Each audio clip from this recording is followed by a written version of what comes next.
What's up, chat? Today, it's been a while since I've made a video, and it's also been a while since I've actually sat down and made one.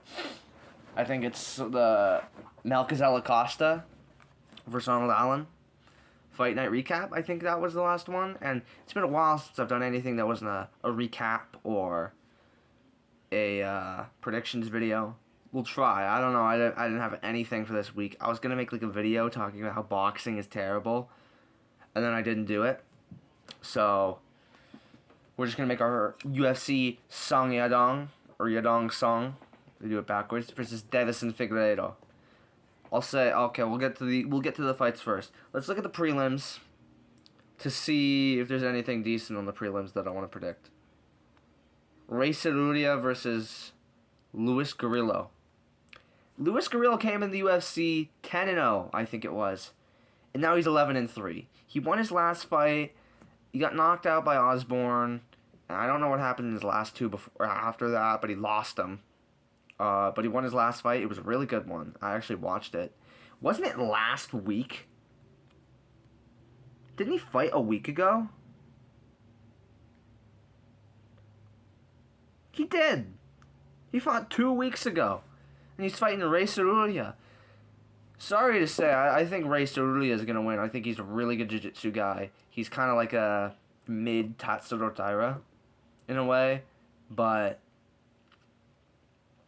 he's still decent, I think. I think he's a little, not a better striker than Taira. He's got more pop, and I think he's got more head movement than Taira, you know. But they're really good jiu-jitsu guys, so he could get outboxed and completely destroyed. But the guy's 1-3 in the UFC, and he's fought 2 weeks ago, and not like he got beat up, but it's not like he didn't take any shots. It's not like he didn't get hit. So I'm gonna pick Ray Cerulia, round 2 submission. It's gonna be maybe a decent first round between the two of them. You know, so I'm expecting Cerulia to win. Okay, what's this next fight? Alex Perez versus Sumadoji. A bit odd. Sumadoji's getting a top 10 ranked fight. He was on a 3-fight losing streak, and now he's on a 3-fight winning streak against not the greatest fighters. I think the guy he just beat, Jesus Aguilar was just cut from the UFC. But he's a decent fighter. I always thought after that loss to Charles Johnson that he should get another chance, and he did. And now he's getting Alex Perez. But Alex Perez did just KO Johnson in the first round, dropped him 3 times, had him fumbling all over the place. And you always see Johnson like, dude, I beat the number 6 ranked guy, Lona Kavanaugh, and I knocked out the champ. You got knocked out by a journeyman who's 2-6 in his last 8. So I don't know.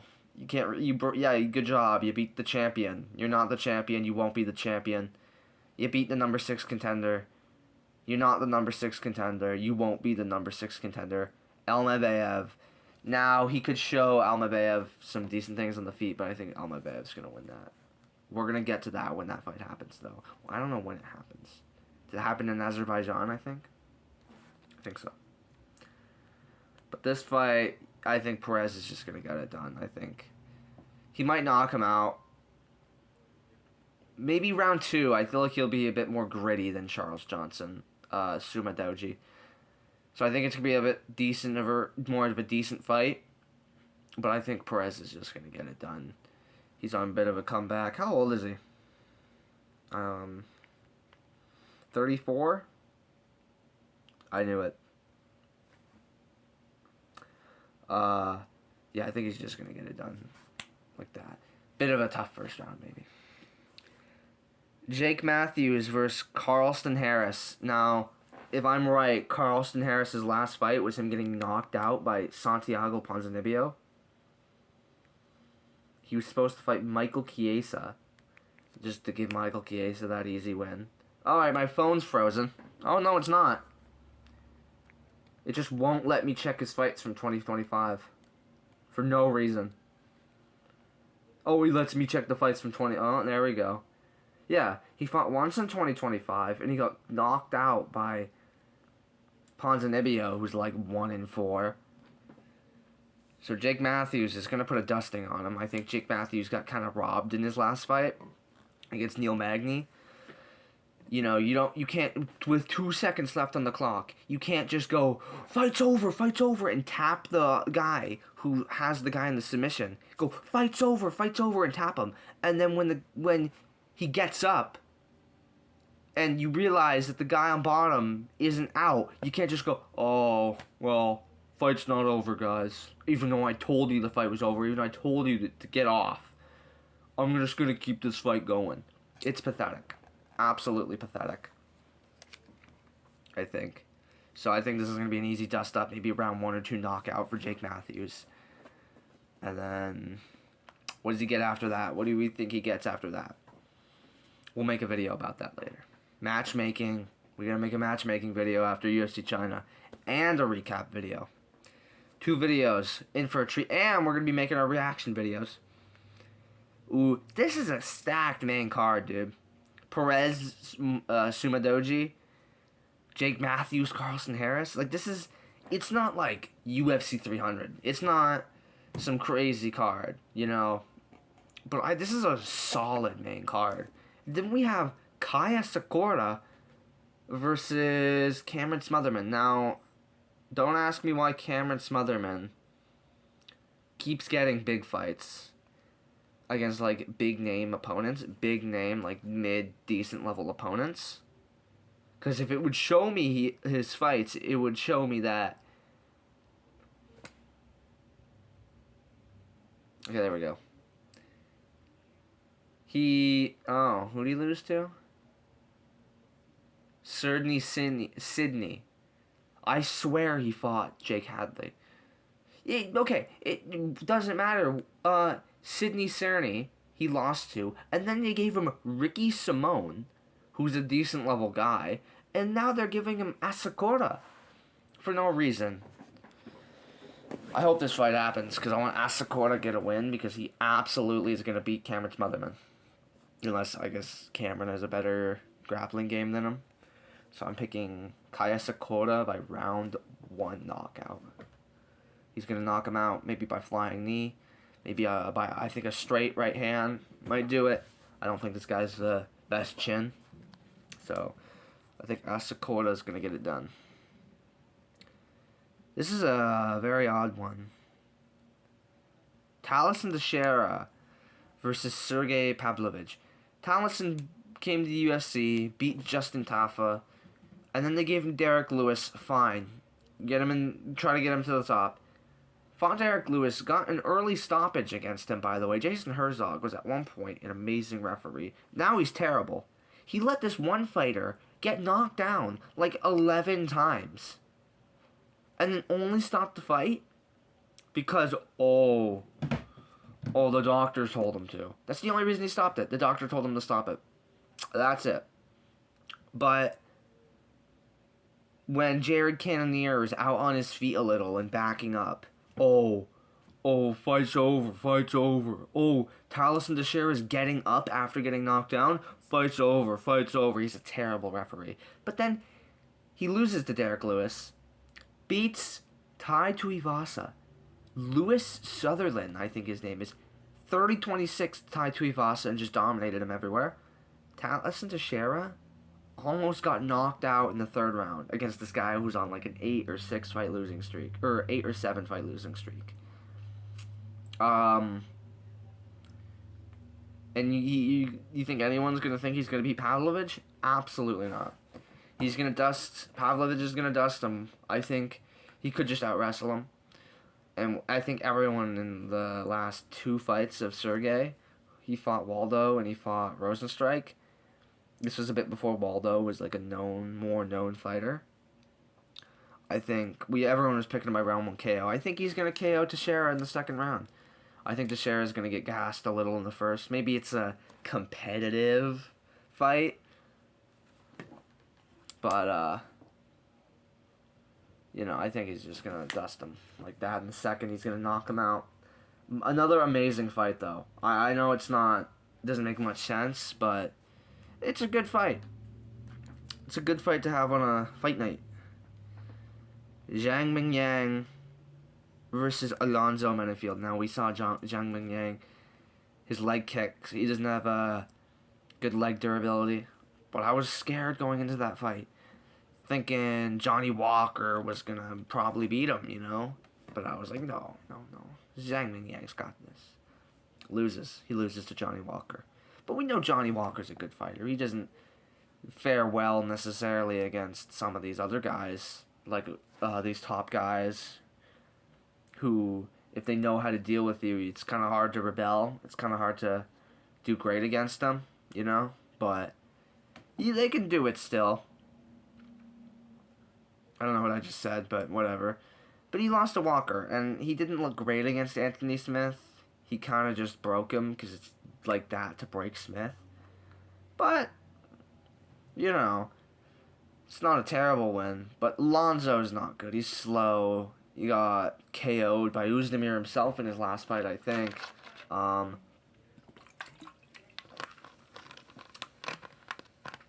Who did he fight? Yeah, and then he beat Umar Sy, who's a fraud.